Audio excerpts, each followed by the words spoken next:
Je pense pas me tromper si je vous dis que tous les joueurs Dead by Daylight ont un avis avec lequel quasiment personne n'est d'accord. Un avis qui pour vous semble une vérité absolue, mais pourtant tout le monde semble penser le parfait opposé. Que ça soit une compétence, une map, un tueur, voire carrément une mécanique. Parce que personnellement, depuis un an, je mène une croisade contre une idée populaire sur un personnage qui pour moi est totalement fausse. Cette idée est que l'inconnu serait un excellent tueur, alors que pour moi l'inconnu est probablement dans le top des pires personnages du jeu. Et très souvent, surtout peu de temps après sa sortie, j'ai eu affaire à des joueurs qui ne comprenaient pas pourquoi je disais ça, car pour eux, il était très bon. Mais alors, pourquoi je trouve le tueur rincé? Pourquoi tout le reste du monde le trouve fort? Qu'en est-il en réalité? Dans cette vidéo, je vais répondre à toutes ces questions. Juste, s'il vous plaît, je sais que je m'attaque à une idée très solide dans la communauté Dead by Daylight. Donc, soyez constructifs dans les commentaires, apportez de vrais arguments sans être insultant. Ce n'est qu'un jeu et je n'insulte pas votre mère. Maintenant que ça c'est dit, commençons par le commencement en mettant un peu de contexte sur l'inconnu. L'inconnu est un personnage sorti le 12 mars 2024 dans le chapitre 31, All Things Wicked, accompagné d'une nouvelle survivante, Sable Ward, et d'une nouvelle map, Greenville Square. Si on se fie à la description de ses skins, son pouvoir et de certains de ses objets, le tueur serait une créature d'origine inconnue échappée d'un complexe militaire. Ces derniers ont même nommé la créature sous le doux nom de UVX pour Unknown Venom X. Et de manière plus globale, l'inconnu s'inspire beaucoup des Skinwalkers, une légende urbaine très populaire surtout aux États-Unis. Un Skinwalker, c'est une créature de fiction se servant de capacités de mimique très limitées dans le but de s'approcher des humains pour les dévorer. Généralement, ils seraient plutôt mauvais pour imiter ce qu'ils cherchent à imiter, rendant leur apparence grotesque avec des mouvements et un dialogue plus qu'étrange. Là, je résume très vite car le sujet est plus complet et c'est pas du tout le sujet de la vidéo.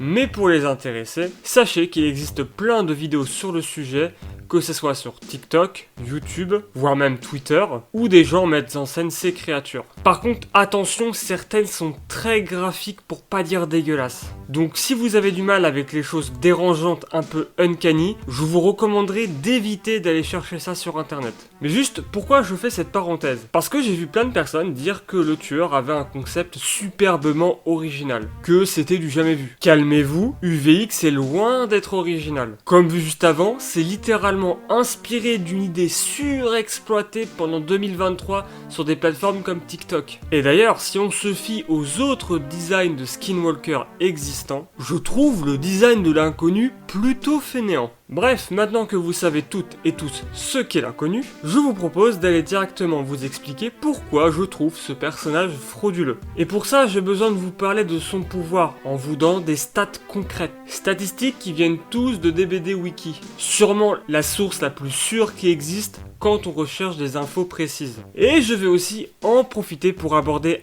un élément que j'ai envie d'aborder depuis longtemps, c'est le concept de théorie et de pratique dans Dead by Daylight. Je le dis souvent, mais dans DBD, la théorie et la pratique, c'est deux univers à part. Déjà, la théorie, c'est quoi? Pour expliquer ça, on va prendre un tueur qui illustre bien le problème qu'il y a avec cette histoire de théorie et de pratique. Et ce tueur, c'est Pyramid Head, aka le bourreau. Le bourreau, il a dans son pouvoir une attaque à distance qui a comme particularité d'ignorer les obstacles. Donc, ça passe à travers les murs, ce qui est très pratique dans pas mal de zones de loup. Beaucoup de joueurs acclament même le tueur comme étant un soldat tiers à cause de cette faculté. Donc, en théorie, le tueur est très fort car aucun obstacle ne peut protéger les survivants de son attaque. Sauf qu'il y a la pratique. Et tous ceux qui ont juste un tant soit peu essayé de tryhard le perso savent que ça fonctionne pas du tout comme ça. Déjà parce que les survivants ne sont pas stupides et vont chercher à esquiver, ce qui n'est pas compliqué dans le cas de Pyramid Head car il faut un temps pour se mettre dans la position adéquate avant d'envoyer le coup, position qui nous limite grandement dans nos déplacements, et ensuite c'est que Pyramid Head en se mettant en position, il fait ce son là.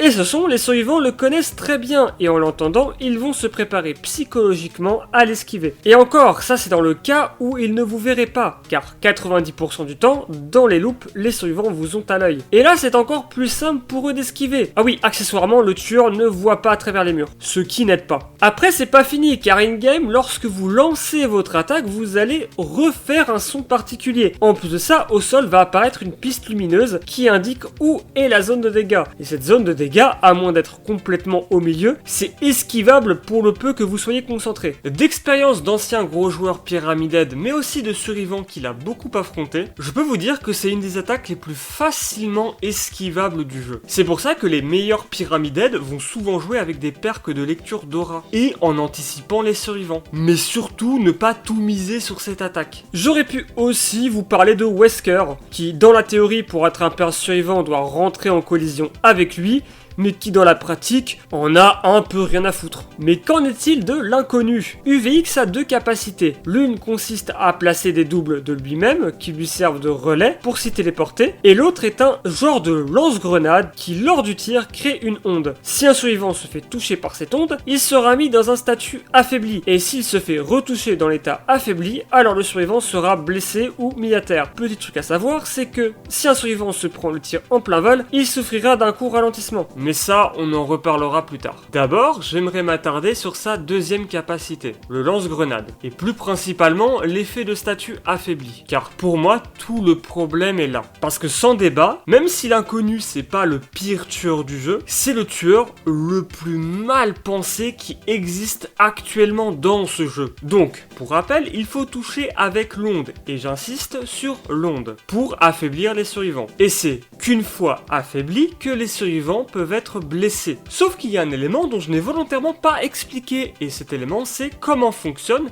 l'effet de statut affaibli. Et là, on va revenir à nos histoires de théorie et de pratique. Pour faire simple, l'état affaibli a une barre qu'il faut vider en regardant le tueur pendant 10 secondes. Sauf qu'il y a un problème là-dedans, parce que votre canon c'est pas une mitraillette, il faudra attendre qu'il récupère à chaque tir. Le problème, c'est qu'il faut 7 secondes pour le récupérer. Donc en gros, après avoir tiré, vous n'avez le droit qu'à 3 secondes et une seule tentative pour blesser le survivant. Mais c'est pas fini, car il faut aussi compter le temps qu'il faut pour sortir le canon. Car oui, ce truc là, il faut 1 seconde pour le sortir avant d'avoir le droit de tirer. Donc c'est même pas 3 mais 2 misérables secondes de marge d'erreur pour avoir le droit de juste blesser un survivant. Sans compter le temps qu'il faut au projectile pour atteindre sa destination. Car il y a un temps qui s'écoule entre le moment où vous appuyez sur la touche de tir et le moment où le projectile arrive. Il est très court mais ça reste encore un temps supplémentaire. Mais c'est pas fini. Le survivant n'a même pas réellement besoin de vous regarder. En fait, même s'il n'y a aucun œil contact entre le modèle du survivant et celui de l'inconnu, la barre va quand même baisser tant qu'il est à peu près vers le milieu de votre écran, malgré qu'il y ait un obstacle devant vous. Le crachat ultime avec ce délire de il faut regarder le tueur, c'est que même si en tant que survivant vous arrêtez de regarder l'inconnu, genre il est même plus sur votre écran, eh bien la barre va quand même continuer à descendre, car les devs ont trouvé ça ingénieux de laisser couler le timer de l'état affaibli pendant 1 seconde et demie après avoir arrêté de le regarder. C'est-à-dire que si vous êtes dit que ça allait les 7 secondes de countdown, car souvent dans les loops il y a des murs et donc on perd souvent le contact visuel, bah perdu. Même quand c'est le cas, vous le perdez rarement plus de 2 secondes. Et soyons honnêtes, beaucoup de zones de loop ont pas de truc pour couper le regard entre les deux joueurs. Et dans tous les cas, en tant que tueur, quand vous êtes en chase, vous évitez de couper les liens visuels entre vous deux, que ce soit juste pour la soif de sang ou empêcher un survivant de sauter à l'infini par-dessus la même fenêtre. Mais c'est pas fini. Le tir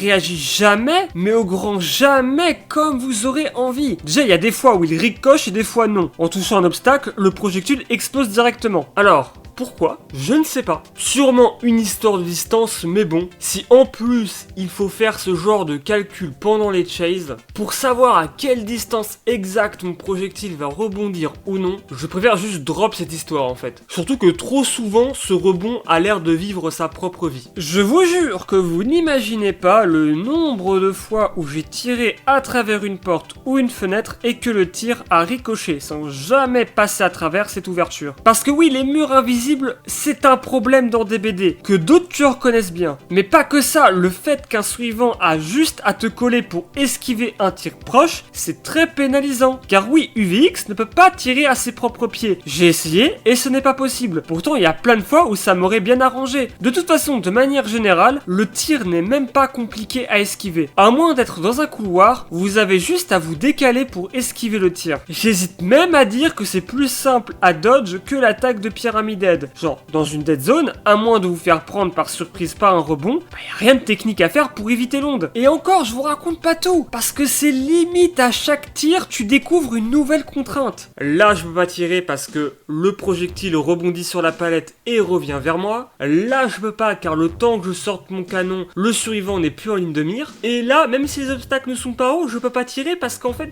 c'est trop proche, le survivant est trop close de moi, donc si je tire, il va rebondir plus loin, le projectile, et donc ne pas le toucher. Dites-vous bien que tout ce que j'ai dit là, c'est même pas exhaustif. Je suis sûr qu'il y a des gens qui vont voir cette partie et se dire « Ah mais il a pas parlé de ça, ah puis il a pas parlé de ce truc ». Et oui, j'ai pas tout raconté. Mais pour rappel, cette vidéo devait sortir début février. Et une raison pour laquelle elle arrive autant en retard, c'est que je l'ai beaucoup reporté. Et pourquoi je l'ai autant reporté, c'est que pour faire cette vidéo, j'ai beaucoup joué ce tueur. Et à chaque fois que je le jouais, à chaque session, je découvrais une nouvelle chose à raconter. Un nouveau truc qui allait pas. Pour au final me rendre compte que je peux même pas parler de tout. Histoire de pas rendre ma vidéo indigeste. De toute façon, je trouve qu'on a déjà trop parlé du lance-grenade, je vous propose d'aller directement parler de la téléportation. D'accord, le canon c'est de la merde, mais qu'en est-il de son pouvoir de téléportation? Les gens ont tendance à dire en ligne qu'il est pas trop mal, même chez les rares détracteurs du personnage. Alors spoiler, c'est pas complètement faux, mais elle est comme le reste assez mal fichue. En gros, toutes les 45 secondes, un petit temps de chargement va se lancer, et à la fin, vous placerez automatiquement un double de vous-même. Double sur lequel vous pourrez vous téléporter. Au total, vous pourrez en avoir 4 sur la map. Les prochains que vous invoquerez remplaceront les plus anciens. A noter qu'il y a un temps de chargement sur la téléportation, mais qu'elle est instantanée, et que les doubles peuvent être enlevés par les survivants lors d'une interaction de 4 secondes. Alors, qu'est-ce qui me plaît pas là-dedans? Le plus gros souci, c'est qu'on ne peut pas invoquer les doubles où on veut, même si c'est pas complètement vrai. En fait, lorsqu'on arrive à terme des 45 secondes, le jeu nous force la main et déclenche l'apparition du double. Et ça arrive pas forcément à des endroits où on a envie de le voir. Alors, on peut bloquer l'apparition, mais c'est en sortant et en rangeant notre canon en boucle. Action qui est déjà chiante, mais en plus semble ne pas avoir été prévue par les développeurs. Ensuite, le souci c'est qu'une fois que l'endroit te plaît, tu dois attendre comme un plot le temps d'invoquer ton double. Ça fait perdre quand même un peu de temps. En dernier vrai souci, c'est que les doubles se font dégager trop facilement. Comme dit plus tôt, il faut seulement 4 secondes pour les enlever, et c'est pas comme les portées du Démogorgon qui peuvent se cacher. Là, les doubles parlent et aiment ça parler. Donc c'est pas compliqué pour les survivants de tomber dessus. Ça aurait été sympa d'au moins infliger aux survivants qui le font disparaître un statut affaibli. De manière générale, je trouve que les téléportations c'est le seul truc à sauver sur ce personnage. D'ailleurs, il y a des choses sympas dont j'ai pas parlé,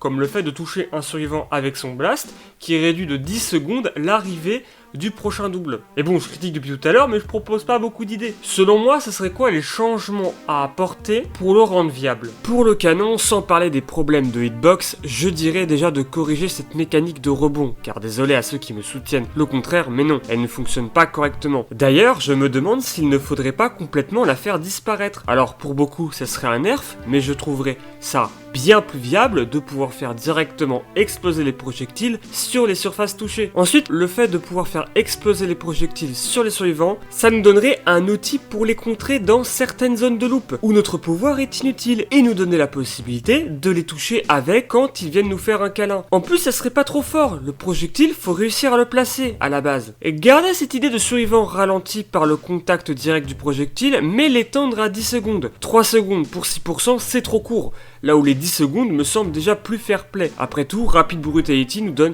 un bonus de 5% de vitesse pendant 10 secondes. Enfin, pour l'état affaibli, il faudrait rajouter une seconde contrainte, parce que, je ne l'ai pas dit, mais à part rendre le canon létal, l'état affaibli n'a rien de pénalisant. Et non, ça, tout le monde s'en fout. Ou alors, enlever la possibilité au survivant de se l'enlever en regardant l'inconnu. Par exemple, l'état pourrait disparaître après que le survivant affecté se soit pris des dégâts par le blast, ou et après avoir fait disparaître un double. double. Ça serait dommage car on enlèverait un élément sympa et interactif qu'il y a entre le survivant et l'inconnu, mais dans l'état que c'est actuellement, ça me semblerait pas déconnant de complètement le dégager. Ou alors, on laisse ce truc du regard, mais faut le corriger et rallonger cette misérable durée de 10 secondes. Passez-le à 15. Ça ne nous laisse pas le temps d'effectuer un second tir dans le cas où le premier aurait été loupé, mais au moins laisse une plus large marge pour tenter de faire des dégâts. Et enfin, pour la téléportation, tout simplement de pouvoir collecter des jetons toutes les 45 secondes qu'on pourrait ensuite placer où on le souhaite sur la map. Juste mettre un temps d'attente entre le plaçage de 2 doubles. Ça serait bien plus pratique sans être abusé et en réduisant la frustration du pouvoir. Je me répète, mais le fait que les doubles arrivent au pif et qu'on doive frauder avec le jeu pour les placer où on le souhaite, c'est juste pas pratique et frustrant en fait. Enfin, je propose des idées pour le rendre meilleur, mais je rappelle que cette vidéo, si elle existe, c'est parce que premièrement, j'ai vu des tas et des tas de personnes, que ce soit sur YouTube, sur Reddit, sur Twitter, même des gens sur mes streams dire que le tueur était un solide à tiers. Il y a de fortes possibilités que vous aussi, qui regardez cette vidéo, trouvez le tueur bon. Honnêtement, c'était surtout au début. Aujourd'hui, c'est pas que les gens en disent du mal, c'est plus que plus personne n'en parle. Pourtant, entre sa PTB et aujourd'hui, il a pas eu de nerf. C'est même l'inverse, il a reçu un boost. Preuve selon moi que le tueur de base, même les développeurs savaient que ça allait pas. Ce qui me dérange là-dedans, c'est que ce perso baigne dans une espèce d'hypocrisie. Déjà, quand quelqu'un vient me dire non, tu as tort, le dialogue ressemble à ça. Non mais l'inconnu quand même, il est vraiment très fort quoi. Non, pas du tout, je trouve qu'il est nul, il y a ce truc là qui va pas, ce truc là qui va pas, et de toute façon, de manière générale, même quand je joue contre, le perso se prend des grosses branlées à chaque fois. Qu'est-ce que tu trouves bien sur ce perso, toi ?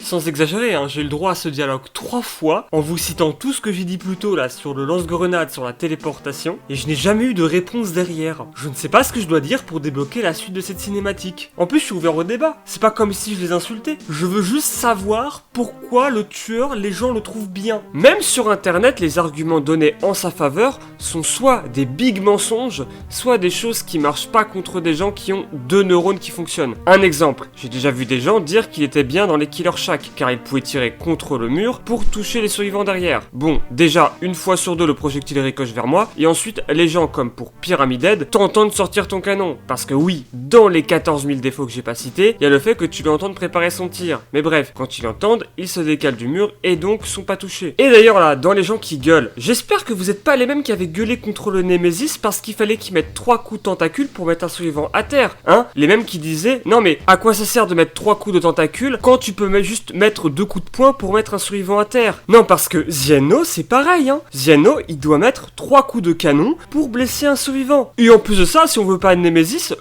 sa tentacule, la grosse majorité du temps, elle fait ce qu'on lui demande. Et le statut infecté, les survivants ne perdent pas par magie en faisant rien du tout. Et dans la catégorie des mensonges, le truc le plus stratosphérique que j'ai entendu, c'est « Ah, c'est vachement bien, les projectiles ne ricochent pas par terre ». Parfois, quand je lis des avis sur le personnage, quand j'entends des gens en parler, je me demande très sincèrement si on joue au même jeu. Et l'autre truc qui m'énerve dans cette hypocrisie ambiante, c'est les vidéos qu'on te sort pour te prouver que Ziano il est fort. C'est toujours des vidéos où il y a des survivants qui cherchent même pas à esquiver et qui courent dans des dead zones, qui font tomber des palettes au pif sans chercher à anticiper quoi que ce soit. Pitié, arrêtez avec ces vidéos, c'est pas des arguments. Si tu veux prouver qu'un tueur est fort contre des survivants, faites-le jouer contre des survivants, pas des huîtres. Et quand c'est pas ça, c'est juste des clips où des tueurs tirent en l'air comme ça et touchent des survivants au pif. Moi aussi je peux vous en faire des vidéos comme ça si vous voulez, hein.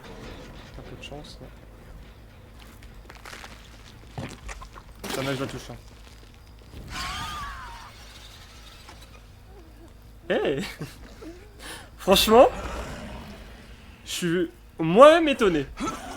Alors, vraie anecdote, quand je jouais Pyramid Head, parce que j'ai eu une grosse phase Pyramid où je jouais beaucoup au jeu, je jouais beaucoup le personnage parce que j'adore le personnage, j'ai eu une phase Pyramid Head et à un moment j'étais parti voir des vidéos sur YouTube pour me faire une idée de commencer Pyramide à haut niveau pour choper des petites strats. Je vous jure, c'est vrai, je suis tombé sur des vidéos d'un type que je nommerai pas ici évidemment, à ses côtés, qui avait vraiment la cote, qui était vraiment une bonne, qui avait vraiment une bonne réputation en tant que bon joueur tueur. Et littéralement, la vidéo sur laquelle je suis tombé, enfin les vidéos sur lesquelles je suis tombé, en fait le type jouait contre des survivants qui couraient tout droit. Je me rappelle d'un moment où le survivant court tout droit comme ça vers une fenêtre d'une shack, ils étaient au moins à 10 mètres de la shack. Le type plante sa lame dans le sol, donc prépare son attaque pour lancer le choc, et le survivant ne cherche même pas à esquiver, il court vers la fenêtre, et du coup forcément dès que le survivant il arrive sur la fenêtre, le type envoie son onde, et donc blesse le survivant. Toute la vidéo c'était ça, tous les survivants étaient comme ça. Quand toi de ton côté tu enchaînes des parties avec des survivants 10K/h qui prédisent le futur, crois-moi tu tombes sur une vidéo comme ça te fout un peu le seum. Non parce que en vrai je le redis ça les games comme ça n'existe pas. Tout comme les survivants qui ne cherchent pas à esquiver les tirs de blast de l'inconnu. Petite précision quand même, je ne critique pas les personnes qui postent ce genre de vidéos, mais les gens qui prennent ces vidéos comme des preuves. Les vidéastes qui publient ça, ils ont raison de faire ça. C'est des parties qui les mettent en valeur, la plupart des gens font même pas la différence si les survivants jouent bien ou de manière très mauvaise, et en plus, généralement, les gens quand ils regardent une vidéo d'un tueur, par exemple, on va dire un exemple, Démogorgon, gameplay, tu veux voir le Démogorgon gagner, évidemment. En réalité, c'est moi qui compte publier des parties où je me fais humilier. Mais moi, je fais ça parce que ça me fait marrer. Je sais que c'est pas bien, mais je le fais quand même. Ah aussi, l'argument de « Oui, mais l'inconnu, il est joué en tournoi ». Alors le trappeur, il jouait en tournoi, ton argument n'est pas valide. C'est juste que qu'en tournoi, les règles sont adaptées aux tueurs. Si ça vous intéresse et que vous avez 2 heures à perdre, eh bien j'ai fait une vidéo sur le sujet avec Olix, un pro comp player qui est aujourd'hui caster, où on parle de compétition et on aborde ce sujet. Donc maintenant que ça c'est clair, je vous invite dans la bienveillance, si vous aimez le personnage, à me donner des arguments en sa faveur. Voire même s'il y a un truc négatif que vous trouvez sur le perso et que j'ai pas dit, en mode ah il a pas parlé de ça ou il a pas parlé de ça, pourquoi pas en parler. Habituellement je réponds à mes commentaires en stream quand je reviens sur mes vidéos. Mais là si j'ai assez de commentaires pertinents, j'en ferai une petite vidéo sur YouTube pour vous y répondre. Par contre, force à ceux qui sont arrivés là et qui adorent le tueur, parce que je l'ai bien allumé. Mais en même temps, c'est eux qui ont commencé à dire que ce truc était trop fort. Et encore, si vous trouvez que j'ai été méchant, dites-vous que cette vidéo fait 15 pages, mais qu'elle en faisait 18. Au début, je voulais aussi vous parler de d'autres choses, comme ses voice lines buggées ou même de son lobby qui se joue en boucle. Au début, c'est marrant, mais au bout de 100 fois, ça devient vite fatigant. Et j'ai bien sûr aussi enlevé plein de choses que je vous disais par rapport à son pouvoir, son canon, sa téléportation, plein de choses qui n'allaient pas, que j'ai pas cité plus tôt, tout simplement parce que je veux pas que la vidéo fasse 2 heures, et aussi je veux pas que la vidéo, comme je dis plus tôt, soit indigeste, mais surtout que mon objectif c'est pas d'anéantir le tueur, c'est juste de vous faire comprendre pourquoi je le trouve aussi mauvais. Conclusion, l'inconnu est selon moi un tueur cassé, mais selon une énorme partie de la communauté des BD, est un tueur super fort. Et mon problème avec ça, c'est pas juste l'hypocrisie ambiante autour, non, c'est juste moi que ça saoule, alors que je devrais juste les ignorer. Le vrai problème là-dedans, c'est que l'inconnu est mauvais, mais pas juste mauvais, il est dysfonctionnel. Mais vu que les gens sur les réseaux disent qu'il est trop fort, il aura probablement jamais le droit au rework qu'il a besoin. Car les devs lisent vos avis. C'est un fait, ils le répètent souvent, surtout depuis ces 2 dernières années. Et en voyant la partie dominante du jeu satisfaite, ils vont pas perdre leur temps à rework un personnage que tout le monde monte en estime. Mais je sais que la communauté des BD dit ça en partie parce qu'ils aiment ce tueur. Car ils le trouvent fun, drôle, stylé, avec un concept original pour le jeu. Ça va sûrement vous étonner, mais moi aussi je l'aime ce tueur. Genre premier degré, il a un petit côté goofy, que ce soit dans son apparence et dans ses dialogues que j'adore. En plus, son pouvoir a un vrai potentiel. Et c'est pour ça que je suis d'autant plus énervé, c'est que le tueur mériterait un vrai rework, comme a eu le trickster. Mais c'est peut-être aussi moi qui est dans le faux. Dans ce cas-là, encore une fois, je vous invite à venir m'expliquer ce que vous aimez dans son gameplay. Et en attendant, moi j'ai fini ma mission, et je vous dis à la prochaine pour de prochaines vidéos. La bise!